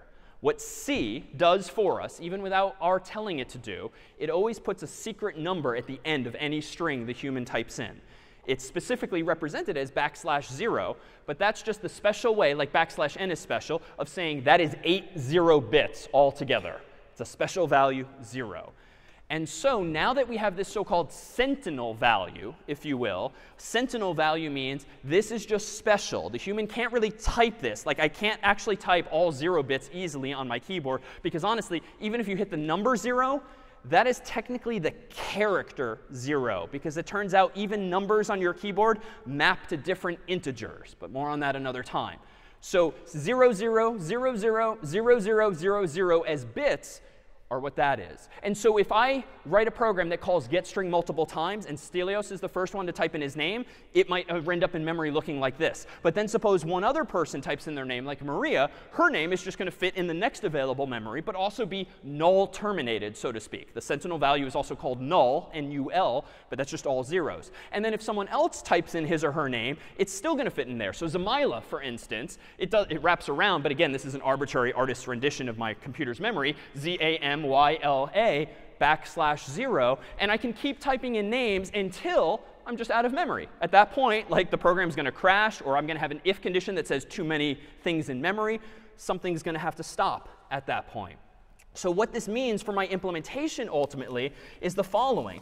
I can now go ahead here and change this silly English to the following. While the nth character of the string does not equal quote unquote \0. And I'm using single quotes this time, because recall from last time that we use single quotes anytime we talk about single characters. We use double quotes anytime we're talking about strings. And even though S is a string, S bracket n is the nth, or ith, doesn't matter what number letter we use, the nth character. So that's a character, and so we now need to use single quotes. So this is really just doing the following. It's initializing n to 0, and then it's looking in memory, and it's saying, is this backslash 0? If not, increment n by 1. Is this backslash 0? No. No. No. No. Damn it. No. No. Yes. And at that point, I have 7 fingers up, or n is storing the value 7. That's what my program is going to print out. So now we have a complete program that counts the number of characters in a string. I don't need this program because Sterling exists as a function, but it's now a capability to which I have access. Any questions then on what a string really is underneath the hood as this sequence of characters with a special null character at the end? Yeah?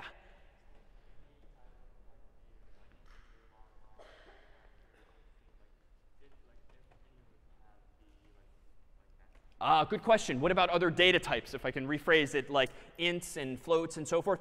Actually, strings are special. If I scroll back to the list of data types that C has, for instance, most of these are of fixed length. And this is why the compiler needs to know what you're putting in them, because the compiler and the computer in turn need to know, is it 1 byte? Is it 2 bytes? Is it 4? Is it 8? Like, how many bytes should I look at? Strings have no predetermined length because, of course, we don't know who's going to type in their name.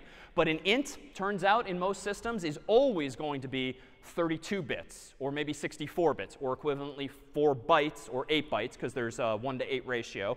A bool is often 1 byte. It's a little wasteful, even though technically you need 1 bit. It's just easier to deal with 8-bit increments.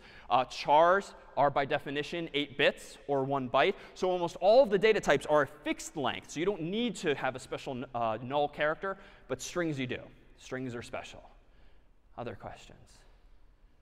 All right, so what can we start to do with this? Well, it turns out that this idea of thinking about things that are back to back to back to back as being individually accessible is actually a very powerful idea. Because up until now, we've just had this list of data types, bool and float and char and int. It's kind of a short list of very primitive things. But it turns out, if you want to write a program that doesn't just keep asking for 1 name, but asks for 2 people's names, or 10 people's names, or asks for, as you asked earlier, the name, or like maybe their house, or their dorm, or their phone number, their email address, like a whole bunch of different values, it would be nice to kind of store multiple things together.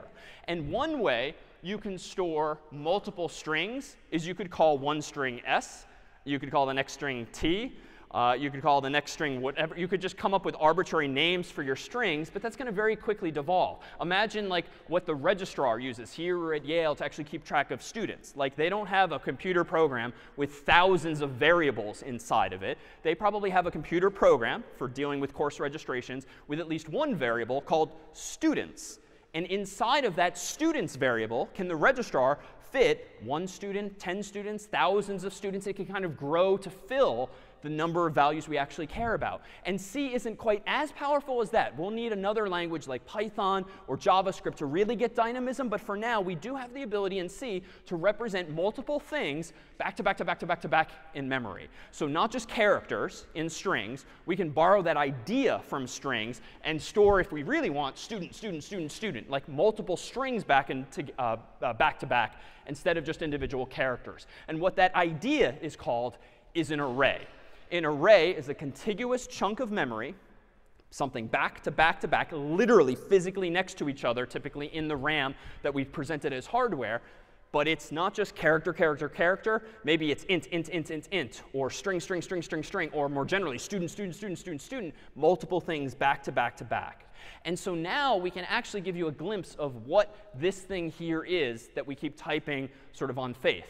Int main void literally says that your main programs that you're about to start writing for PSET 1 and beyond will be returning an int, even if you don't do it yourself. They're going to return by default 0, it turns out. And we'll see before long why this is useful for a main function to return a value, even though we humans will rarely, if ever, see that value.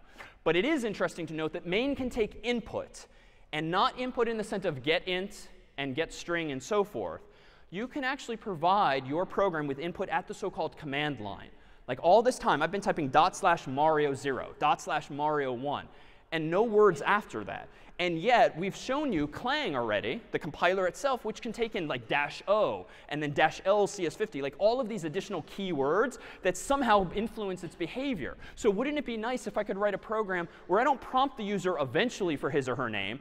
Let me just let them type their name at the command line and hit enter once and be done with it. Just like Clang is just one long command and you're done with it. There's no prompts. Well, we can do this if we change void to this. And it's a mouthful, but there is an alternative version of main that does not just take 0 arguments. That's what the keyword void all this time has meant. It just means main takes no input by default. You have to prompt the user explicitly with getInt or getString or whatever. But there's an alternative second version of main in C that takes 2 inputs. And you don't have to provide them explicitly. We'll see how to use this in a second.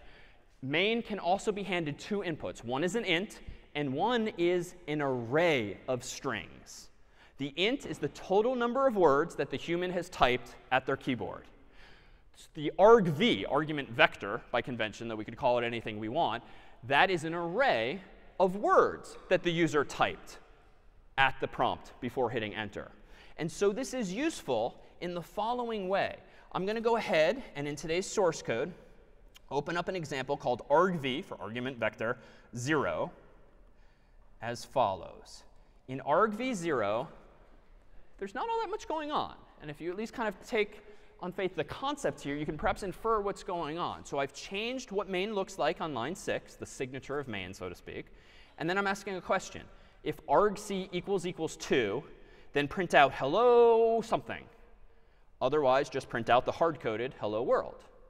So it looks like argv1 is kind of being treated like we were treating strings a moment ago, but this is the special syntax that's new. If you use square brackets like this, like I've done, with no numbers inside, that's like telling the computer, hey, computer, this variable argv is going to be an array of some length of strings. Why strings? Because string is the word immediately to the left. String argv0, open bracket, close bracket. Now, I don't know how the strings are going to get in there. The computer is going to do that for me, but it gives me this capability. Let me go ahead and compile this program as follows. Make argv0 /argv0 hello world. Uninteresting. But if I now type in my name at the prompt and hit enter, now it's dynamic. So what must this mean? Even if the syntax is a little new, we can kind of infer now what this must be doing. Argc happens to stand for argument count. So argc equaling 2 apparently implies that the human typed 2 words at the prompt, the name of the program and then whatever else he or she typed. Meanwhile, argv, argument vector, is the variable that you can use to go get the first word or the second word, or if there are more, the third and fourth words. In fact, if I kind of change this manually, what should probably be, by that logic, in argv0? Yeah, like the name of the program, right? So let me see. So make argv0 /argv0 David. Hello, OK. I mean, it's stupid looking, but that's all I'm doing. I could be a little bold and say, what is in the 100th location of this array, or list, as you can also think of it? Make argv0 /David. Oh, that is bad. And get used to this, because it will start to happen with greater frequency. Segmentation fault is a very cryptic way of saying you touched memory, RAM, that you should not have. And you can kind of think of what this means. So if argv0, let me pull up my picture of an array. If my array looks like this, and argv0 is here, and that was safe to print, and argv1 is here, that was safe to print, it was my name, and argv, what did I do, 100, it's like way over here. I don't know what's over here, and indeed, touching that memory was very bad, like the program crashed. And segmentation fault is an allusion to how computers lay out memory. You've got like a segment of memory here, a segment of memory here, a segment of memory here. Segmentation fault means you touched a chunk of memory that was not yours to use, to change, or to even view. So I got lucky, though. Well, I didn't get lucky. I could sometimes see garbage values. Let me be a little more conservative. Let me put bracket 2, which is just one past what I typed in. It's sometimes undefined behavior. I don't know what I'm going to get. Null. So there's some funky characters there or zeros there. But it's now you're playing with fire, so to speak. These are logical bugs in my program. But it is OK to check if argc is 2, then it's OK to look at 0 and 1, 2 things, and only 2 things. Any questions on that? All right, so where, in what domain is this kind of thing helpful? And there's a couple more examples of argv that you can look at online. Turns out that in the world of cryptography, this stuff really starts to get interesting. So the world of cryptography is all about scrambling information. Maybe back in the day in grade school, you might have passed notes to a friend or a crush that you had in the classroom. And if you were really clever, or your teacher was really adversarial, you might have to like encode your message so that you're not just writing like I love you or whatever, but you instead change all the A's to B's and all the B's to C's, or hopefully something a little more cryptic than that, so that the teacher can't just change all the B's to A's and all the C's to B's. But you kind of scrambled the words. But you scrambled the words, perhaps, in such a way that it's reversible by the recipient. The recipient of your encrypted message. So to encrypt information means to convert it into some other format from what's called plain text to ciphertext, which sounds really cool, and it's just the scrambled version, but it's not random. It's got to follow a pattern, or if you will, an algorithm, so that he or she on the other end can reverse the algorithm and undo it. Now, in the simple example I proposed, like A becomes B, B becomes C, what is the secret that you and your crush know? It's probably just the number 1. Like he or she has to just know if you added 1 to the letters, that they should subtract 1 to the letters. And hopefully they know that if you hit Z, you should probably wrap around to A and not get into weird punctuation or something like that. So you can keep an algorithm as simple as that. So we can think of cryptography really as just an example of problem solving. You want to send a message from someone, yourself to someone else, maybe over a very insecure medium, like passing a note through the room, and you want only one person to know how to access it. That's like providing input, and you want output. Your plain text and your ciphertext, so that no one can understand it except you and the recipient. So it turns out that cryptography, there's different forms of it, but perhaps the simplest looks like this. There's 2 inputs, the plain text, the message you want to actually send, and then the key, which might be a number like 1 or 2 or 25 or 26, and more than that's probably silly because you're just wrapping around the alphabet even more, so to speak. But the output is going to be something called ciphertext. And when your crush receives this message, he or she really just needs to reverse the process. They have to know the key, otherwise they're going to be guessing all day long what your message actually was. But so long as you know the secret in advance, you can do this. Now, of course, there's a gotcha. Like, you have to be on speaking terms with this person you're crushing on, because he or she needs to know what the key is in advance. Otherwise, you're just sending them nonsensical values. So that's kind of a catch-22. In order to send a secret message from A to B, A and B need to be able to confer in advance and agree on this secret. But if you need to agree in advance on a secret, why don't you just use that time to send the message directly to the person, right? So there's this disconnect. And we'll come back to this before long, because most of us probably don't know someone who works at like Amazon.com. And yet when I buy something on Amazon, I've been told all these years that it's secure, it's encrypted. My credit card, my name, and all that are somehow encrypted between me and Amazon in Seattle or wherever their servers are.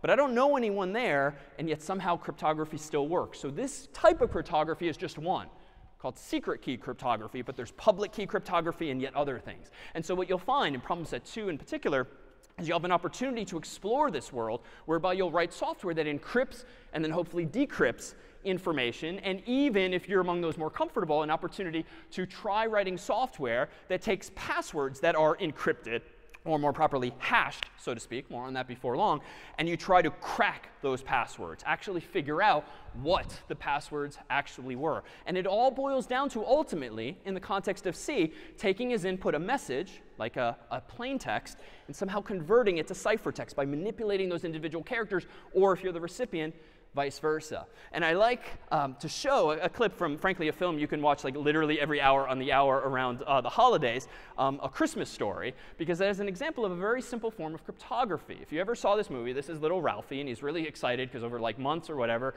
he saves up and sends in like all of these like cereal box covers or something like that, and gets back finally this secret decoder ring. And the secret decoder ring is kind of a nice mental model to have for the type of cryptography I'm proposing here, this sort of rotation idea, A becomes B, B becomes C, because if you imagine a ring that has another ring on the outside, you can kind of line up the A's and Z's, so to speak, differently. And that's what he was saving up for. So I thought we'd take just a moment to look at this clip to inspire one of the problems ahead.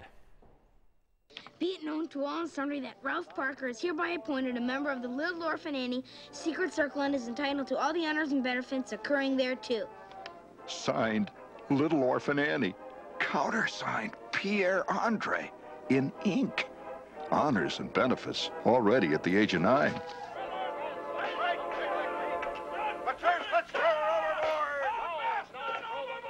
Come on, let's get on with it. I don't need all that jazz about smugglers and pirates.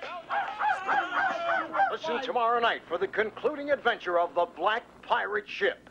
Now it's time for Annie's secret message for you members of the Secret Circle. Remember, kids, only members of Annie's Secret Circle can decode Annie's secret message. Remember, Annie is depending on you. Set your pins to B2. Here is the message.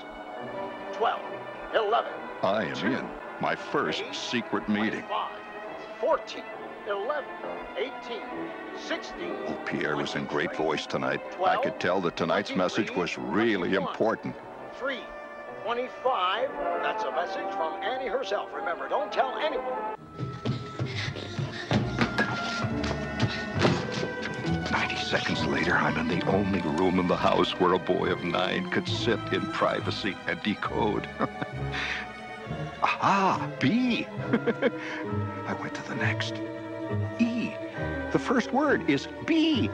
S. It was coming easier now. U. 25. That's R. I'll be right there, Ma! Gee whiz. T. O. Be sure to. Be sure to what? What was little orphan Annie trying to say? Be sure to what? Annie has got to go. Will you please come out? All right, Ma! I'll be right out! I was getting closer now. The tension was terrible. What was it? The fate of the planet may hang in the balance. No, Annie's got to go. I'll be right out, for crying out loud! Gee, almost there. My fingers flew. My mind was a steel trap. Every pore vibrated. It was almost clear. Yes, yes, yes, yes. Be sure to drink your Ovaltine. Ovaltine? A crummy commercial? Son of a bitch. That's it for CS50. We'll see you next time.